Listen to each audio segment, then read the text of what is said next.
Free will. It's like butterfly wings. Once touched, they never get off the ground. No, I only set the stage. You pull your own string. Step on up, son! Come on, that's good! You gotta hold on to that fury!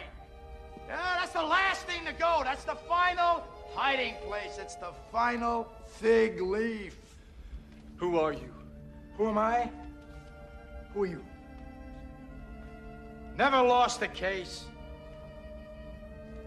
Why? Why do you think? Because you're so fucking good. Yeah? But why? Because you're my father. I'm a little more than that, Kevin. Awfully hot in that courtroom, wasn't it? What's the game plan, Kevin? What are you? Oh, I have so many names. Say. Call me Dad. How terrible is wisdom when it brings no profit to the wise, Johnny. Louis Cypher. Lucifer. Even your name is a dime store joke. Mephistopheles is such a mouthful in Manhattan, Johnny. You think posing as the devil just because it scared some superstitious old guitar player and that witch and that nutty old man? You think it's gonna scare me? It ain't. Because I know who I am. And you killed them. And you're trying to pin it on me. And I know who I am. If I had cloven hooves and a pointed tail, would you be more convinced? This is Andrew LeGank, and you are listening to That Twilighty Show About That Zone. Tonight, we will be discussing walking distance and escape clause.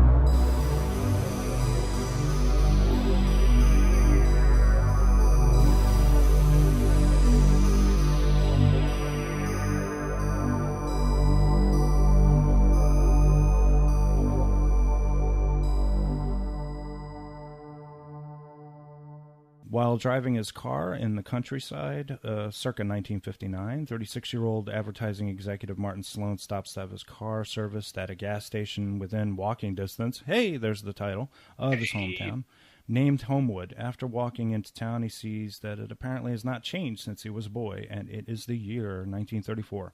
Martin walks to the park, where he is startled to see himself as a pre-teenaged boy.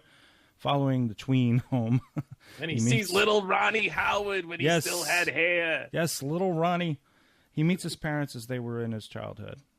Confused and worried, Martin wanders around town and ends up at his former home again that evening, where he again tries to convince his folks who he is, but is again turned away. Because it would be just freaking weird to see. You know, it's like if, Regan is like 35 years old, comes up to me and says, I'm Regan. I'd be like, yeah, okay. Yeah, right. Like, yeah, right. You're one of those drugged up whores. Get out of here.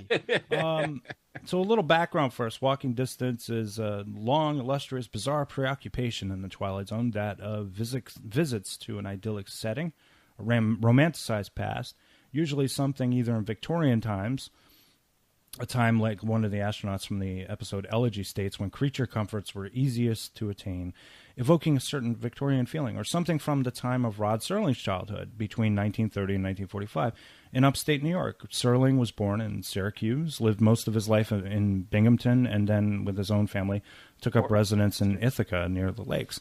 God, what a last time that is. Jesus, 3 lousy places to live. God help the man. His Cayuga Productions was named after one of the lakes. Cayuga Lake, yeah. Yeah, and Well, at that time, you have to remember it. This was not the time that you saw those places.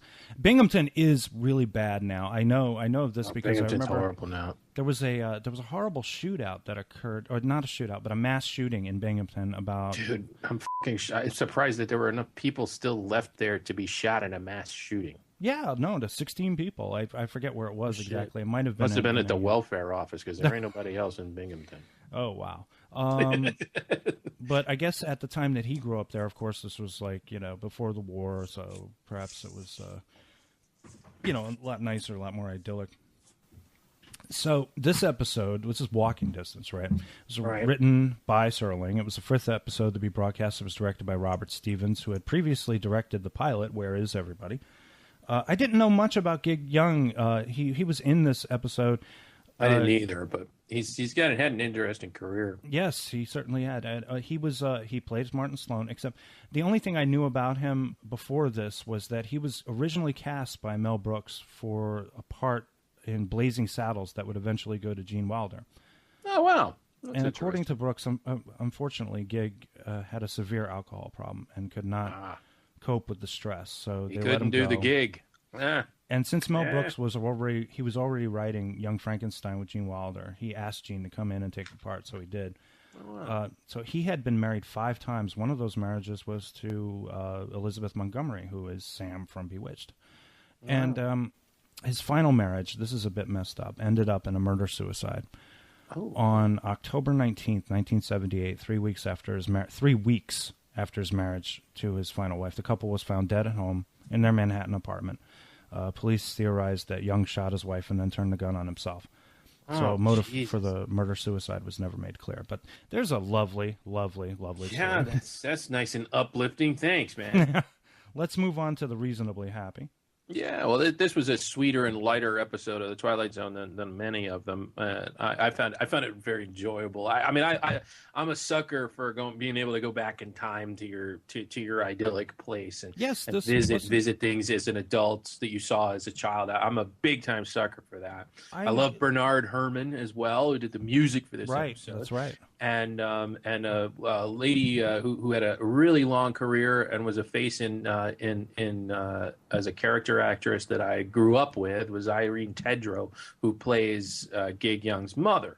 Okay. And I recognized her, and I was like, I didn't know her name. I had to look her up and all that. But I was like, I know her. Like, I grew up looking at her and like all kinds of crap. And of course, it escapes me what I remember her from. But she was a fixture in television. She was a television character actress, and a fixture in television shows all through my childhood. Oh, sure. If you've seen like a lot of late 50s, 60s, and 70s television, you're definitely gonna see a lot. Oh, she goes into the 80s. The old woman, she's like the old woman in the Murder She Wrote episode or the Knight Rider episode or whatever. She's the old woman. We need an old woman. We need old woman. Get Irene Tedrow. She's the one you want. Yeah. Bring her in. Wheel her running. If I'm not in. mistaken, according to my list of episodes, I think this is the first episode that does explicitly deal with some kind of time travel. And time travel is one of the big themes in the Twilight Zone. Most of the episodes with a certain theme of time travel. Right. There were other kinds of themes that they approached to, like war and of course space travel and things like that. Yeah. But this one is like, okay. Now I remember I wrote a short story a while back titled Irvine, which took place in Victorian times, and it was about a group of friends who go into the woods and find younger versions of themselves. So it seems even I have a preoccupation with that kind of past or nostalgia for the past. How can you not? I mean, how can you not? It's such a it's a place that you can never return to. And yet wouldn't it be so cool if you could? It's hard to you can't avoid, even though it's impossible, sitting and thinking about what it would be like if it happened. Now this is interesting. You were telling me before we went on about a couple of episodes that you didn't like that are considered classics, and I really did enjoy. I have to say, this episode is a very popular episode. It always makes the top 10 lists when it comes to Twilight Zone episodes. Yeah, but it's not really one of my favorites. I felt like it took a little too long to establish itself. I thought it took a little too long for him to get the clue Oh, you see, but that was like that. No, when he goes into the ice cream shop and everything's the price that it was, and the old man is still it was like a penny for a chocolate like float. for a double scoop of chocolate ice cream, and like like all of that was like wow. Yeah, and a soda was like free, and because I have the same thing, except I don't want to go back really to my childhood so much. I want to go back where he's going back to. I want to go into the ice cream parlor and taste what the ice cream tasted like back then and pay a penny for it, Yeah, but then you wouldn't have like widescreen TVs and broadband service. I'll come back. I'm coming back, Dave. I got a machine, okay? I'm not going to be stuck there. That's the whole point, man. I got to be able to come back. He's got a DeLorean. He's going to just hop right back in and come right back here, and then he's going to go back whenever he wants. I don't suppose you still make those great chocolate sodas, do you? 3 scoops? How's that? Well, I spent half my life in this drugstore. Grew up here. One thing I always remember ordering was a chocolate soda with 3 scoops. And it was only a dime.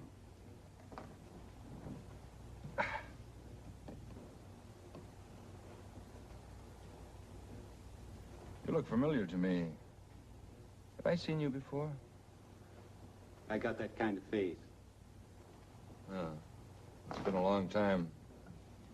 20 years, to be exact. She had $1 for every hour I sat at this fountain. Grammar school right through 3rd year high. Town looks the same, too. It's really amazing, you know. 20 years to look so exactly the same. That'll be a dime. Dime? 3 scoops? That's the way we make them. Well, you're gonna lose your shirt that way. Nobody sells sodas for a dime anymore. They don't? Where are you from? New York.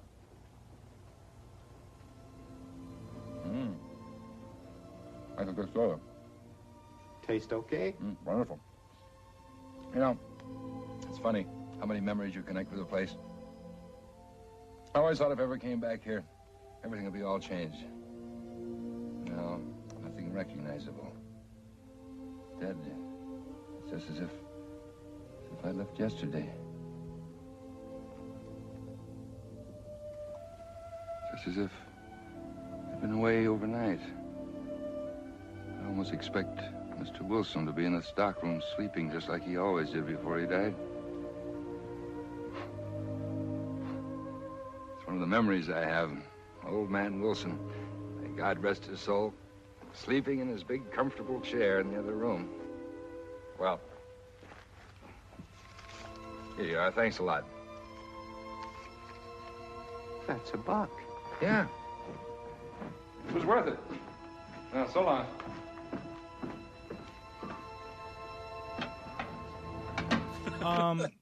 Yeah, okay. Now, we did mention this before. Of note, little Ronnie Howard. Little Ronnie Howard. Now, with this his was hair. Before, his hair is so cute. This was before the Andy Griffith Show, and I have a couple of Twilight Zone episodes that actually advertises the premiere of the Andy Griffith Show, because they, on some of these DVD releases, they like to get really nostalgic about it. And they like to throw in a couple of like little commercials that you might have seen, or something to kind of like give you an idea of what it was like to watch an episode and see maybe a commercial, some kind of advertisement. It's kind of like going back in time and seeing what it was like when you were watching the Twilight Zone, when the Twilight Zone was on television. Yes. Now, a couple of days ago, I was watching Conan, and who was on? Who pops up? But little Ronnie Howard, actually. Big Ronnie Howard now. Big, old, wrinkly, strange, creepy Ronnie Howard. Well, he directed this. There's this new movie coming out. I think it's some kind of, it looks kind of like a Moby Dick kind of a thing. Oh, that sounds awesome. And it looks like it has like some, a lot of visual effects in it and everything. But Ron Howard, he's kind of a hit or miss director for me. He was always, he was Happy Days. He was Andy Griffith, yes. Now, I remember he appeared on Saturday Night Live, and they kept calling him Opie Cunningham, and it kept pissing him off. No, but after that... That was funny. Now, he directed a movie called Night Shift, which is actually one of my favorite movies. Right. That was Henry Winkler and Michael Keaton played two morgue attendants who decide to turn their office into a brothel, which is just wonderful because it's a great 80s movie.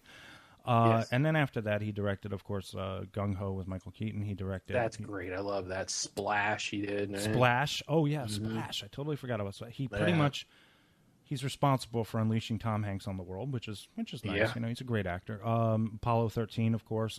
Garbage. The Paper. What else? Garbage. Backdraft.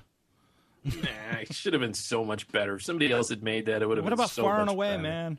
Tom and Nicole. Oh, dude. God, you sat through that? No, I didn't, actually. I never even saw the movie. I just know that... I tried once, and I just know that Nicole and Tom were trying to do Irish accents, and I was like, that's it, I'm done. Yeah, that's like, you know, you just like go to sleep and tell your girlfriend to tell you what happened, you know, because like seriously, I don't have the patience for them or their accents. You get up in the morning, you're like, did he bang her? And she's like, yeah, they did. Did he? Okay, good. How long did it take him to get to second base? You know?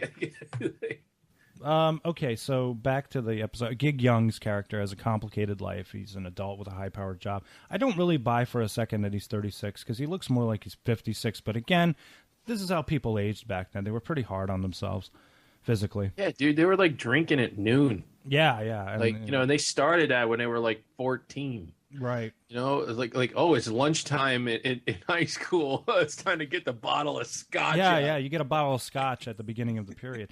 Oh, yeah. And you have to finish it before you leave. And we liked it. Yeah, that was the way it was. So we don't get a specific reason for why we find him out in the middle of nowhere looking for the town of his youth. But again, this is like more of the idealized youth in place. Everything looks impossible. I mean, nobody had this much fun. While small towns have their appeal, nothing can match the intensity and fever of the big city for me. That's just what I think. But, of course, Mr. Carolina over here will disagree. Hell no. How man. y'all Big like city, my southern? Big city can suck it. Get on up here and get yourself a Mrs. Shrimp. Get on down here. Get on down here. Get away from that big city boy. This isn't some drug-induced fantasy either, because I would think he was popping pills. He's like, man, I totally see my old malt shop, dude. Look at the colors in this malt shop, man. So, okay, now did it seem like he caused his own injury? He caused this younger version of himself to get an injury, right? Yeah, well, he's kind of a dumbass. Like, why was he chasing this kid? Like scaring this poor fucking kid who has no idea. Yeah, I mean, if you're a kid these days and some older guy is chasing you around, you're going to get a cop and probably put this guy away. Yeah, and like he totally should have been because he was like totally acting like you don't understand, man. Like, he's me. No. Yeah, it's me. Let me grab you for a second and touch you. Yeah, he totally does. Stop! You're hurting me.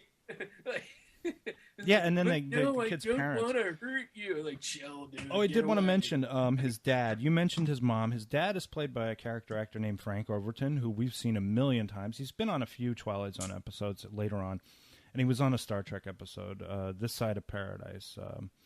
Great actor. So, any final thoughts?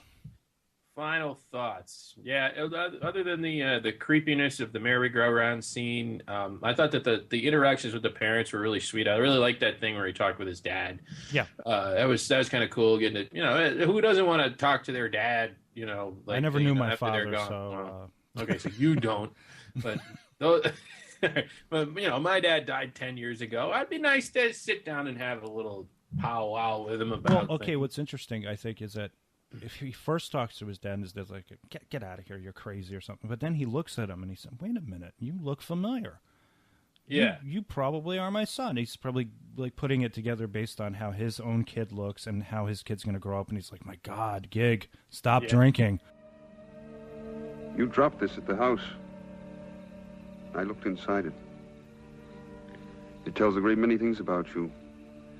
Your driver's license, the cards, the money in it. It seems you are Martin Sloan. You're 36 years old and you have an apartment in New York City. It says your driver's license expires in 1960. That's 25 years from now.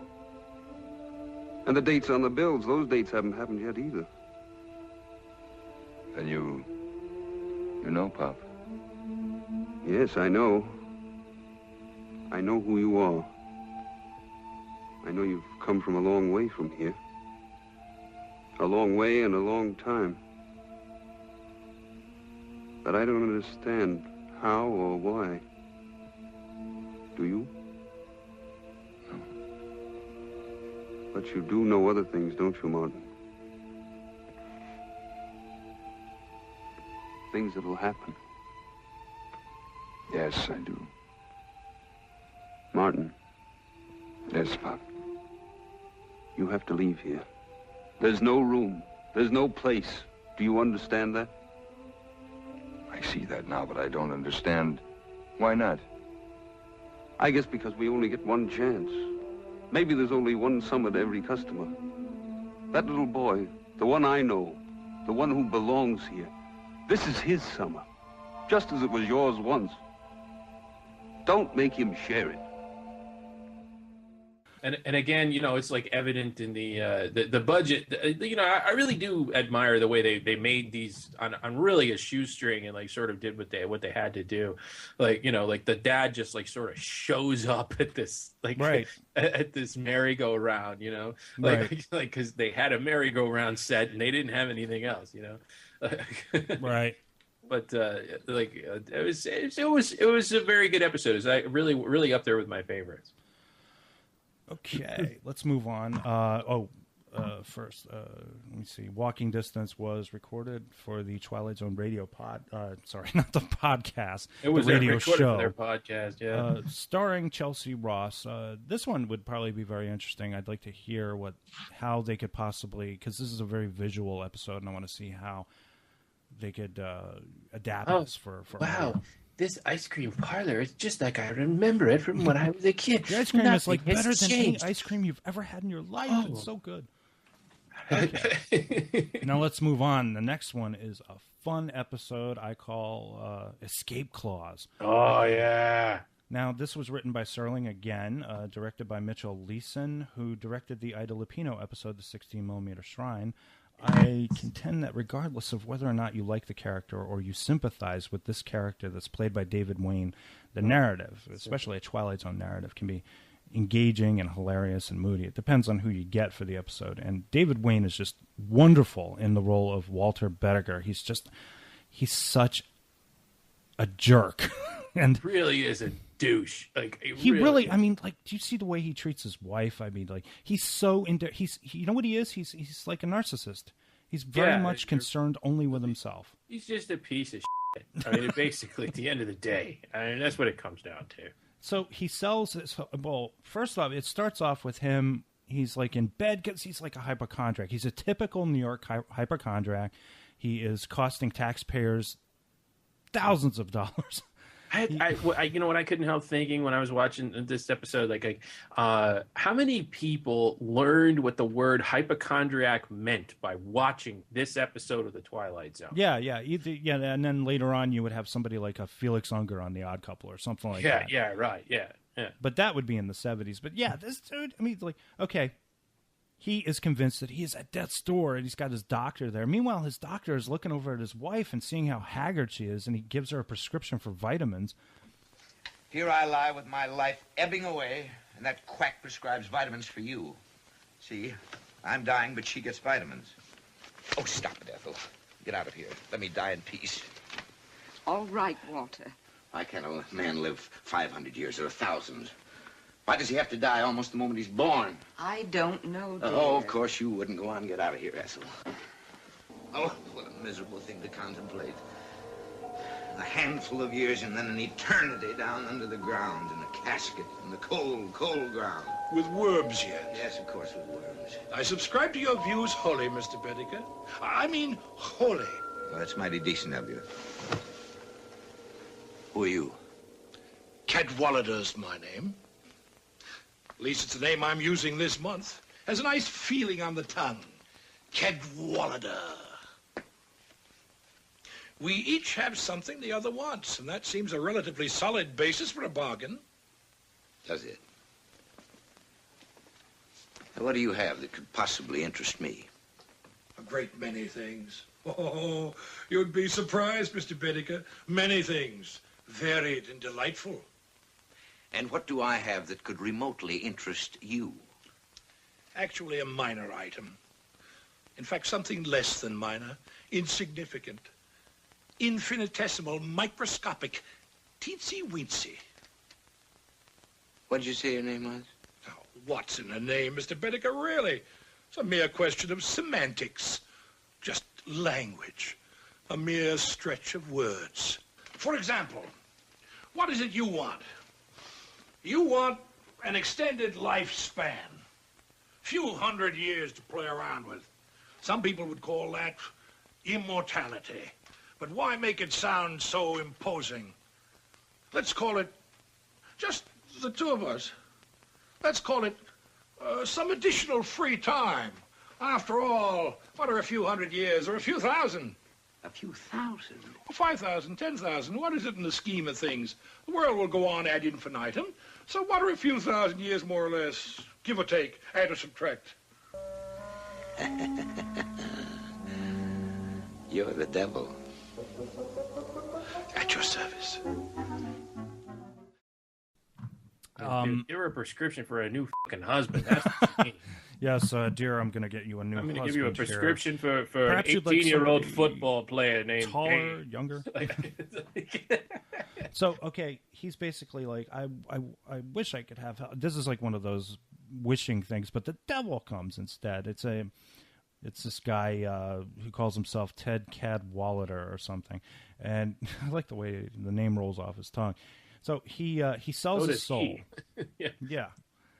He sells his soul in exchange for immortality, adding enough conditions to keep him out of Cadwallader's clutches forever, I guess. To Bedeker's surprise, Cadwallader readily agrees to his demands, only stipulating an escape clause, which allows Bedeker to choose the time of his death if he tires of being immortal. So he's basically giving this guy, David Wayne's character, everything he wants.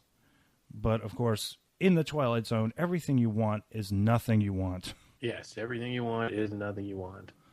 Now, okay, this episode marks the first appearance of the devil, and as such, we have a business transaction. Right.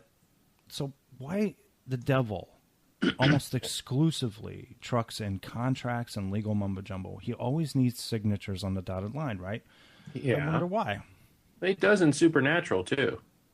In Supernatural, the TV show, The TV show, yeah. Yeah, which is basically, the pinnacle of information on the subject. Yeah. Yeah, toss that Bible aside and just watch Supernatural, okay? Yeah. That's all you need to do. That's all you need to know. Everything you need to know is in Supernatural.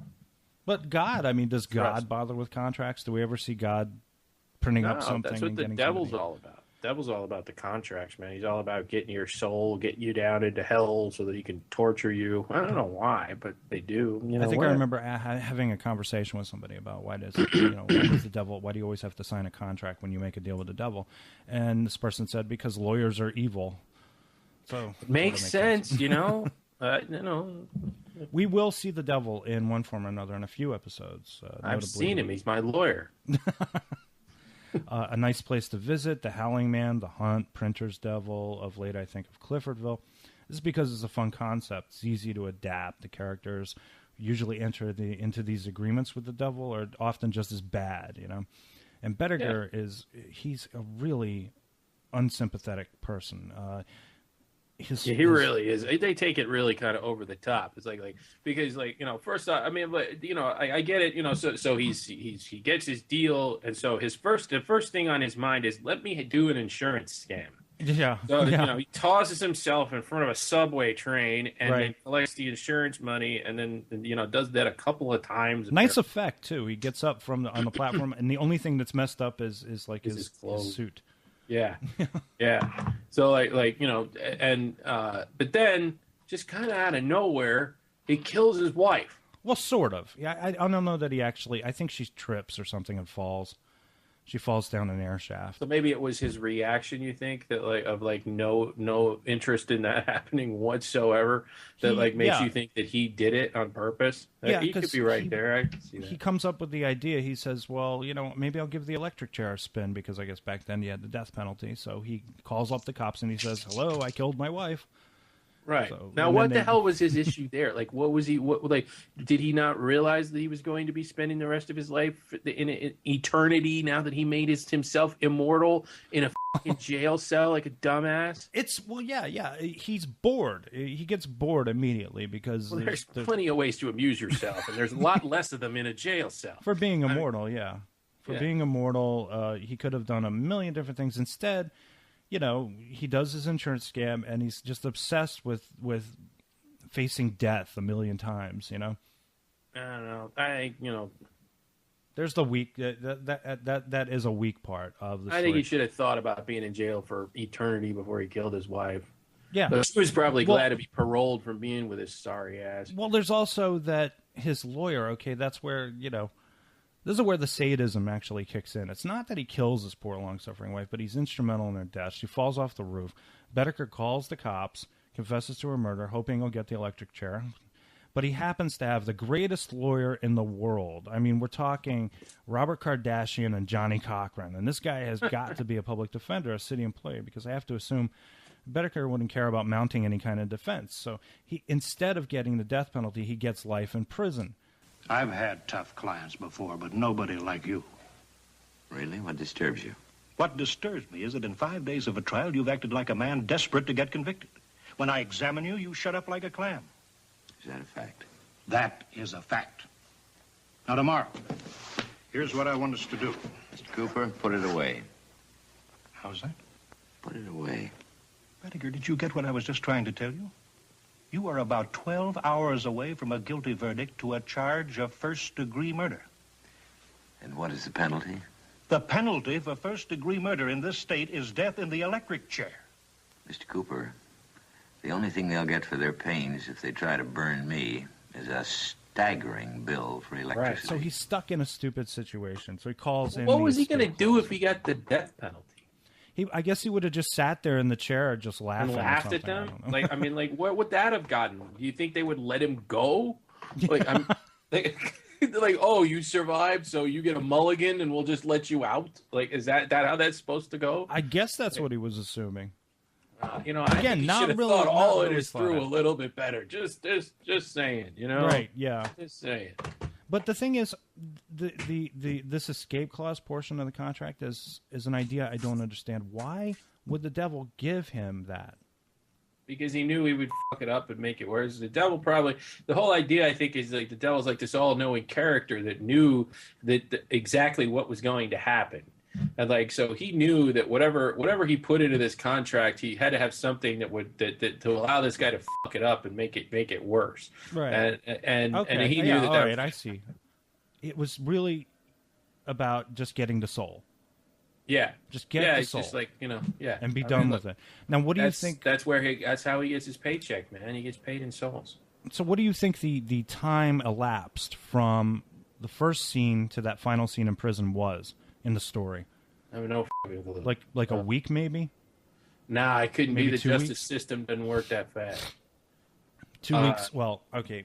From that to maybe the death of his wife, and then going to prison, could have been less than a month, and then. No, he totally would have been alive otherwise. It wasn't so. This is very quick. This. Time. So he does that whole thing in order to not die, and then dies 2 weeks later because he's a dumb fuck. This is going to be fun to bleep, I'm going to say. Yeah. Because he's a dumb beep. That guy. All right, so Escape Clause was a Twilight Zone radio show starring Mike Starr, who's a great character actor. I know this guy. He always plays a tough guy. I think he was in a lot of mafia my God, movies. My wife is falling from the roof. Why is she falling? Okay. Why am I here in this jail cell? Why aren't you letting me out? Am I going to die? These are Andrew's impersonations of the radio show, which probably are going to sound very much like that. I should do radio. I should do that. You have a face for radio. I do have a face for radio. It's true. It's true. All right, so this has been the Twilighty show about that zone. I want to thank my guest for this episode, Andrew LeGank. You're welcome. You're welcome. Thanks for having me. And it was good to have you.